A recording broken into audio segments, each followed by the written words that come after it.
नमस्कार दोस्तों, दृष्टि एजुकेशन पर आप सभी का स्वागत है। सभी लोग जल्दी से आ जाएं।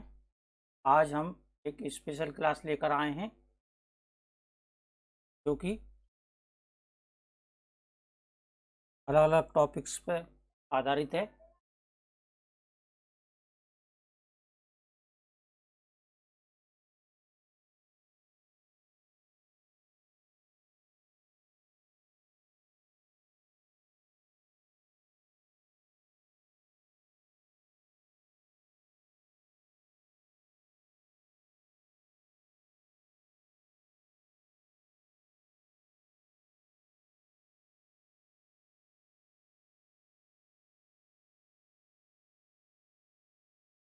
राहुल पाल, राधे कृष्णा, पूनम यादव, राधे राधे।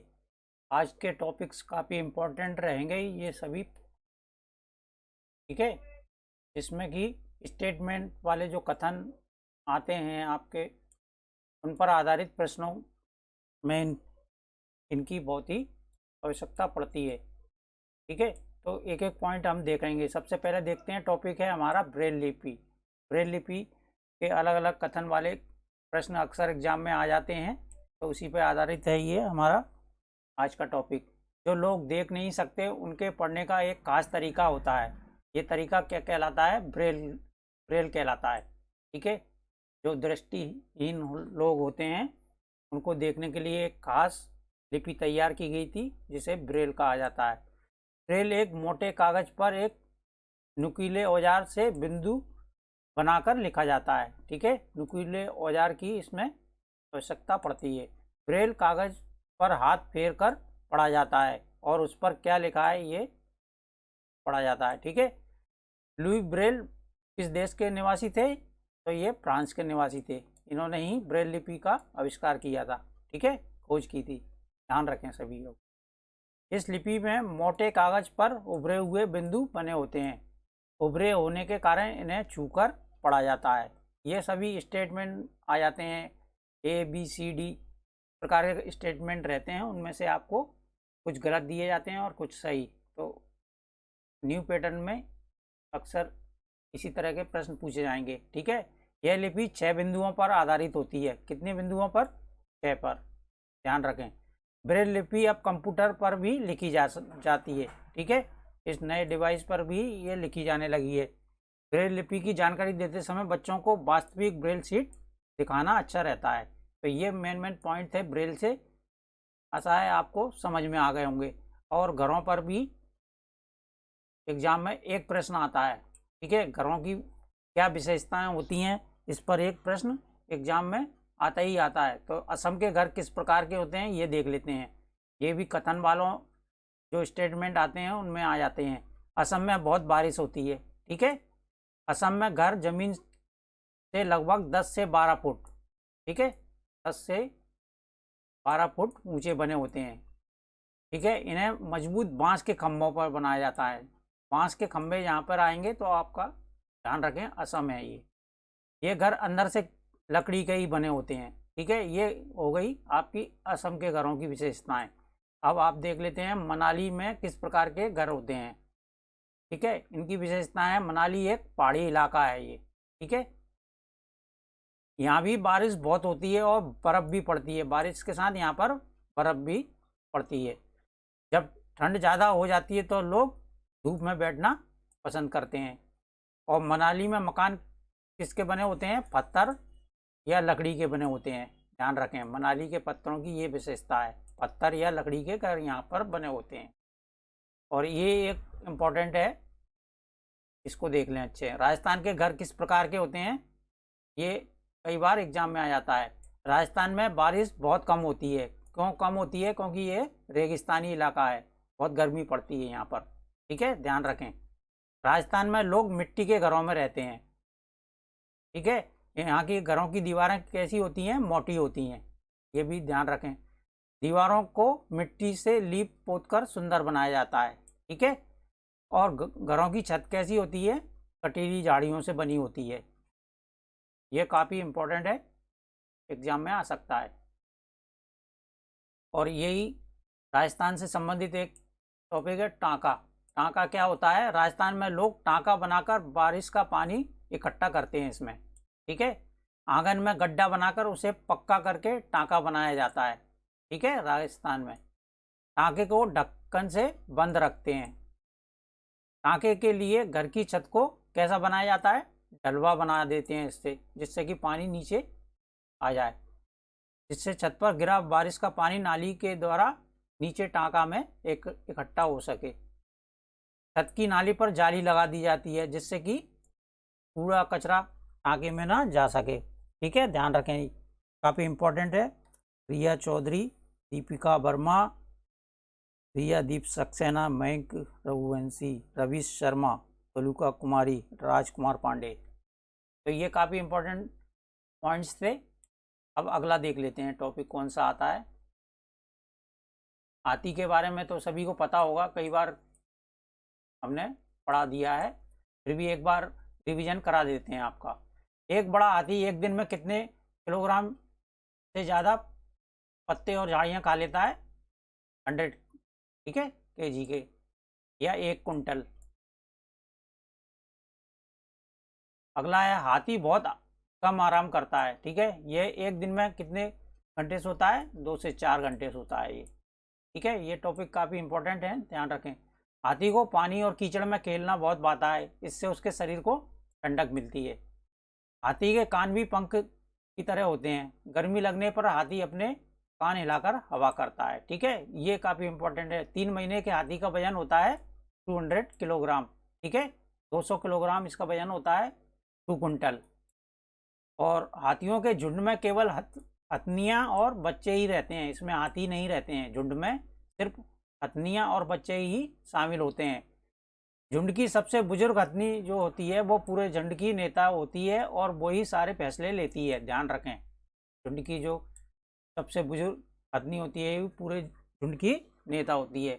एक झुंड में कितने हथनियाँ और बच्चे होते हैं, तो 10 से 12, ठीक है।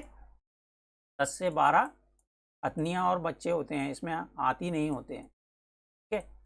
हाथी 14 से 15 साल तक की इस झुंड में रहते हैं। कितने साल तक रहते हैं ये, 14 से 15 साल तक ही झुंड में रहते हैं और फिर झुंड को छोड़कर अकेले रहते हैं, ठीक है। और एक टॉपिक ये भी है, इससे भी कथन वाला प्रश्न आ जाता है, खेजड़ी, ठीक है। खेजड़ी का पेड़ किस राज्य में पाया जाता है, राजस्थान में, वहाँ का राष्ट्रीय पेड़ भी है ये, ठीक है। ध्यान रखें इसको। यह पेड़ रेगिस्तानी इलाके में खूब पाया जाता है, ठीक है, क्योंकि राजस्थान रेगिस्तानी इलाका है। इसे ज़्यादा पानी की ज़रूरत नहीं पड़ती है, ठीक है। इसे कम पानी में ही ये उगा आ जाता है। इसकी छाल दवा के काम आती है, किस काम आती है, दवा के। और इसकी लकड़ी को कीड़ा नहीं लगता है, ठीक है। खेजड़ी की, इस पेड़ की फलियों की सब्जी बनाई जाती है और इसकी पत्तियां वहाँ पर रहने वाले जानवर खाते हैं और इसकी छाया में बच्चे खेलते हैं। एक टॉपिक ये भी काफ़ी इम्पोर्टेंट है, कथन वालों में आ सकता है, ठीक है। अब अगला टॉपिक देख लेते हैं, ये भी मधुमक्खियाँ। मधुमक्खियाँ क्या हैं, लीची के फूल इनको बहुत लुभाते हैं मधुमक्खियों को, ठीक है। और अक्टूबर से दिसंबर तक का समय मधुमक्खियों के अंडे देने का होता है, ध्यान रखें इसको, इस तरीके से याद कर लें, ओडी, अक्टूबर से दिसंबर, ओडी, ठीक है। मधुमक्खी पालना शुरू करने का सबसे अच्छा समय यही होता है, अक्टूबर से दिसंबर महीने में इनको पाला जाता है।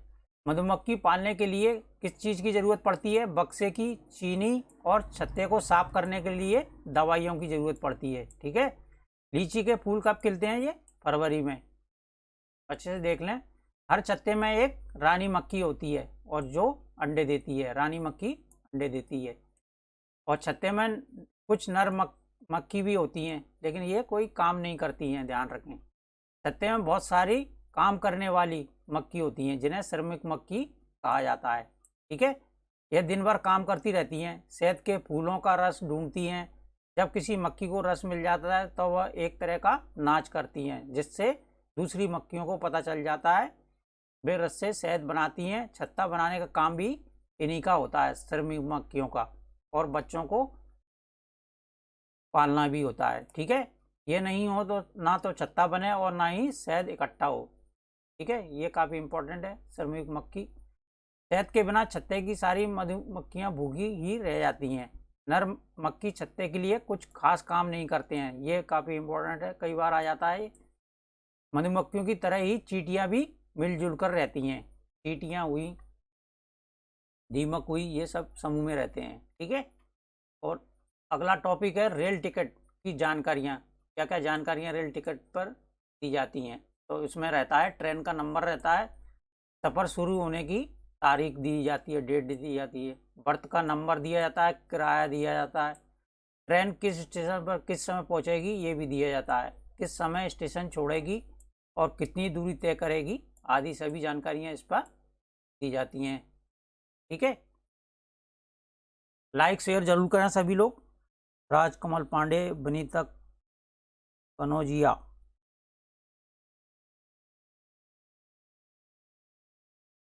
अब एक टॉपिक यहाँ पर से देख लेते हैं, कर्णम मल्लेश्वरी पर भी कई बार कथन वाला प्रश्न आ जाता है आपके एग्जाम में। तो चलिए स्टार्ट करते हैं। कर्णम मल्लेश्वरी एक प्रसिद्ध अंतर्राष्ट्रीय वेट लिफ्टर हैं। ठीक है, और ये कहाँ की रहने वाली हैं? राजस्थान, आंध्र प्रदेश की। ठीक है,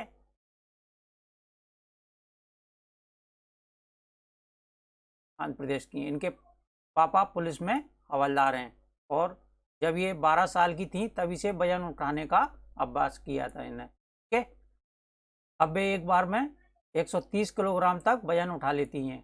ये एनसीईआरटी बुक के अकॉर्डिंग दिया हुआ है, इससे भी ज़्यादा वजन उठा चुकी हैं वो, ध्यान रखें। तो अपन को एनसीईआरटी के अकॉर्डिंग चलना है। कर्णम मल्लेश्वरी ने भारत के बाहर कितने मेडल जीते? 29। उनकी 4 बहनें भी हैं जो रोज़ वजन उठाने का अभ्यास करती हैं। ठीक है, और ये टॉपिक काफ़ी इंपॉर्टेंट है, रेगिस्तानी योग से कई बार आता ही आता है क्वेश्चन। ठीक है, कथन वाले भी और बगैर कथन वाले भी, इसको भी ध्यान रखें। ऑस्ट्रेलिया में रेगिस्तानी ओक पेड़ पाया जाता है। कहाँ पर पाया जाता है ये? ऑस्ट्रेलिया में। डिजर्ट ओक भी इसको बोला जाता है। इसकी ऊंचाई होती है 10 से 12 फीट और पत्तियां बहुत कम होती हैं इस पेड़ में, ध्यान रखें। इस पेड़ की जड़ें ऐसे 30 पेड़ जमीन पर लाइन से लिटा दिए जाएं, उस लंबाई तक जमीन में गहरी जाती हैं जब तक पानी तक जमीन ना पहुंच जाए। इतनी गहरी होती है इसकी जड़ें। ठीक है, यह पानी पेड़ के तने में जमा होता है। पेड़ के तने में पानी जमा हो जाता है। जब कभी इस इलाके में पानी नहीं होता है, अकाल पड़ जाता है, वहाँ के लोग इसके तने के अंदर क्या करते हैं? पाइप डालकर पानी निकाल लेते हैं। ठीक है, तो ये कथन वाला भी प्रश्न आ सकता है और इसमें सिंपल प्रश्न भी आ सकता है। ठीक है, अगला टॉपिक देख लें, ये भी काफ़ी महत्वपूर्ण है, अबू धाबी के विषय में देख लेते हैं। आज सबसे इम्पोर्टेंट टॉपिक आपको रिवीजन करा रहे हैं, तो अच्छे से देख लें। अबू धाबी में रेत के पहाड़ होते हैं जिन्हें क्या कहा जाता है? रेत के टीले। एक बार प्रश्न ये यहाँ से 2019 में आया था। ठीक है, अबू धाबी में ही रेत के पहाड़ होते हैं जिनको रेत के टीले भी कहते हैं। अबू धाबी और आसपास के देश रेगिस्तानी इलाके में हैं। ठीक है, यहाँ शहर से थोड़ी दूर जाने पर चारों ओर दूर दूर तक रेत ही रेत दिखाई देती है, ना कोई पेड़ है ना ही हरियाली है, केवल रेत ही रेत है। क्यों है? क्योंकि ये रेगिस्तानी इलाका है। रेगिस्तान में बारिश नहीं होती है यहाँ पर। ठीक है, यहाँ पानी सचमुच बहुत कीमती होता है, पानी पेट्रोल से भी ज़्यादा कीमती है, ध्यान रखें। यहाँ वहाँ ना बारिश, ना नदियाँ, ना झील और ना तालाब, ज़मीन के नीचे भी वहाँ पानी नहीं है क्योंकि बारिश ही नहीं होती है। यहाँ रेतीली ज़मीन के नीचे क्या होता है? तेल होता है। ठीक है, इसलिए तो यहाँ पेट्रोल आसानी से मिल जाता है। यहाँ पेट्रोल पानी से सस्ता होता है। ठीक है, अबू धाबी में सिर्फ कौन से पेड़ पाए जाते हैं? खजूर के। खजूर के पेड़ यहाँ पर दिखाई देते हैं। अबू धाबी की मुद्रा को दिरहम कहता है। ठीक है, दिरहम करेंसी यहाँ की क्या है? दिरहम। तो भी इम्पोर्टेंट है ये। और यहाँ के लोग गर्मी में ढीले ढाले सूती कपड़े पहनते हैं। ठीक है, और पूरा शरीर और सिर भी ढककर रखते हैं, इससे वे तेज धूप से बच जाते हैं। और एक इम्पोर्टेंट टॉपिक ये भी है, स्लॉथ है। ठीक है, स्लॉथ क्या होता है? भालू जैसा दिखता है पर भालू नहीं होता है ये। ठीक है, यह दिन में करीब 17 घंटे पेड़ों से सिर लटक कर मस्ती से सोता है, सबसे आलसी भी होता है, 17 घंटे सोता है, ठीक है। यह जिस पेड़ में रहते हैं उसी के पत्ते खाकर पलते हैं। 40 वर्ष के अपने जीवन में ये कुल 8 पेड़ों पर घूमकर अपनी जीवन निर्वाह करते हैं, ठीक है। ये सप्ताह में एक बार सोच के लिए पेड़ से नीचे उतरते हैं, सिर्फ सप्ताह में एक बार सोच जाते हैं, उसके कारण पेड़ से उतरते हैं। चलिए एक इम्पोर्टेंट टॉपिक देख लेते हैं, बाघ। बाघ के बारे में, बाघ अंधेरे में हमसे कितने गुना बेहतर देख सकता है? 6 गुना, ठीक है। बाघ की मूंछें हवा में हुए कंपन को भांप लेती हैं, ठीक है, जिससे उसे शिकारी की सही स्थिति का पता चल जाता है और अंधेरे में रास्ता ढूंढ सकता है। बाघ मौके के अनुसार अपनी आवाज़ भी बदल सकता है, ठीक है। बाघ का गुर्राना, ये यहाँ से प्रश्न बन सकता है। बाघ का गुर्राना 3 किलोमीटर दूर तक सुना जा सकता है, ठीक है। बाघ अपने इलाके में मूत्र करके अपनी गंध छोड़ जाते हैं। दूसरा बाघ मूत्र की गंध से झट पहचान लेता है कि कोई दूसरा बाघ यहाँ पर आया था, ठीक है। बाघ हवा से पत्तों के हिलने और शिकार के झाड़ियों में हिलने से हुई आवाज़ के अंतर को भी भांप लेता है, ठीक है। तो बाघ के दोनों कान बाहर की आवाज़ इकट्ठा करने के लिए अलग अलग दिशा में घूम जाते हैं। तो ये काफ़ी इम्पोर्टेंट थे। अब ये है शिकारी पौधा, नेपेंथिस होता है ये, इससे प्रश्न अक्सर एग्जाम में आता है, ठीक है। सभी टॉपिक्स काफ़ी महत्वपूर्ण हैं। एडमिट कार्ड के बारे में बताएं। एडमिट कार्ड का कुछ कह नहीं सकते, कभी भी आ सकता है। एग्ज़ाम कैंसिल नहीं होगा, ये तो 100% है। अगर एग्ज़ाम कैंसिल होता तो नोटिफिकेशन पहले ही आ जाता आपके पास, ठीक है। तो आज रात तक आ सकते हैं आपके, देखते हैं क्या होता है। शिकारी पौधे को निपेंथिस भी कहा जाता है। क्या कहा जाता है? निपेंथिस। निपेंथिस एक ऐसा पौधा होता है जो मेंढकों, कीड़े मकोड़े और चूहे जैसे छोटे जीवों को अपने अंदर फांस कर खा जाता है, ठीक है। इसमें मेंढक और कीड़े मकोड़े, छोटे कीट, चूहे और छोटे जीव, उनको अंदर फांस कर खा जाता है। निपेंथिस का आकार कैसा होता है? लंबे घड़े जैसा होता है ये। इसके ऊपर पत्ती का ढक्कन लगा होता है, ठीक है, पत्ती का एक ढक्कन लगा होता है।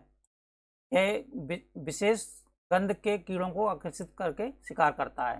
विशेष प्रकार की गंध छोड़ता है ये, जिससे कीड़े आकर्षित हो जाते हैं, ठीक है। यह कहाँ पाया जाता है? ऑस्ट्रेलिया, इंडोनेशिया और भारत के मेघालय राज्य में पाए जाते हैं निपेंथिस, ठीक है। ये काफ़ी इम्पोर्टेंट टॉपिक था। विपिन कुमार, राजकमल पांडे शाम तक आ जाएंगे। बिल्कुल आ सकते हैं, कभी भी आ सकते हैं, क्योंकि एग्ज़ाम अगर कैंसिल होता तो पहले ही नोटिफिकेशन हमको मिल जाता। तो टाइम लग रहा है, क्योंकि पहली बार करा रहे हैं ऑनलाइन, इसलिए उसमें उनको टाइम लग रहा है। तो अरेंजमेंट चल रहा होगा, ऐसा नहीं है। कुएं सूखने का कारण, ये इम्पोर्टेंट टॉपिक है, वेरी इंपॉर्टेंट है ये, ठीक है। एक प्रश्न इससे बनता है, वेरी आई एम। कुएं सूखने के क्या क्या कारण हो सकते हैं? तो पहला है, कई जगह पानी को किससे मोटर से निकाला जाता है? जैसे टिल्लू पंप लगा के पानी को निकालते हैं, जिससे ज़मीन का पानी कम होता जा रहा है और कुएं सूख रहे हैं, ठीक है। अब झीलें कम हो रही हैं और वर्षा का पानी इकट्ठा होता है, नहीं हो पाता है वहाँ पर, ठीक है। झीलें कम होने से पानी भी इकट्ठा नहीं हो पाता है। पेड़ों के आसपास और पार्क के चारों ओर मिट्टी है, उन्हें सीमेंट से ढककर कवर कर दिया गया है, ठीक है। सीमेंट की अब सभी जगह लगभग सीमेंटीकरण हो रहा है, जिसके कारण से भी ज़मीन में पानी नहीं जा पाता है और पानी की कमी हो जाती है। तो ये काफ़ी इम्पोर्टेंट थी, से भी प्रश्न आता ही आता है, ठीक है। और अगला टॉपिक देख लेते हैं, ये भी काफ़ी इम्पोर्टेंट है आपके लिए।